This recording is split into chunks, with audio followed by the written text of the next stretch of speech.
Well, hello again. For joining me. I'm going to talk about a topic today that might sound a little funny for those of us that are going through the healing process. Because as you know, as I'm sure you're experiencing, the healing process is an intense thing. And I want to talk about something that might seem like it doesn't fit in, and that's how to enjoy life. You know, it's normal for the intensity to sometimes get to us, and we really need to take a break. But I'm convinced that because of our background, where we were just trying to stay alive, really, we didn't know how to enjoy life.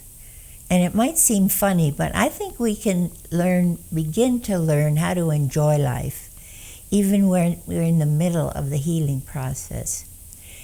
Everybody needs an elim. That's spelled E-L-I-M. That was an oasis in the desert. Remember when the children of Israel spent 40 years wandering around in the wilderness? Well, they came to this place, this oasis, where there was some water, and it says it had 12 springs of water and 12 date palms. So if you like dates, you would have liked it there. But it was just a place of refreshing in the middle of this desert. You know, for a certain part of my own healing, I was so intense on just sort of surviving the healing process that I really didn't know how to enjoy life. So what I did was I asked the Good Shepherd if he would give me some elims, some places where in the middle of the healing process, there was just a pause. There was just a place where I could relax. But there was a problem. In the healing process, we often don't know even what we enjoy. But one of the things that I did was, as I said, I asked the Good Shepherd, and he combined two things for me because I had such self-hatred. He did two things together. He helped me combat the self-hatred, but he also showed me how to relax and enjoy life a bit. And he did that by telling me to do things like, well, I should tell you, I lived with a family for a while, and they had a nice deck behind their house, or on their house, looking into the backyard. And I love animals, and they had deer and foxes and woodchucks and different ones. So what the Lord suggested I do for an elim was I would take a fancy goblet, a glass goblet, and put like sparkling water in it or orange juice or something. And every day I'd go out on the deck for 5 minutes and just breathe deeply and just watch what was going on in the animal world.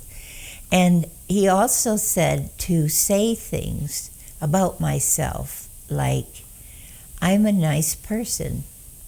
I would make a good friend. And even things like, I have pretty eyes. Things like that.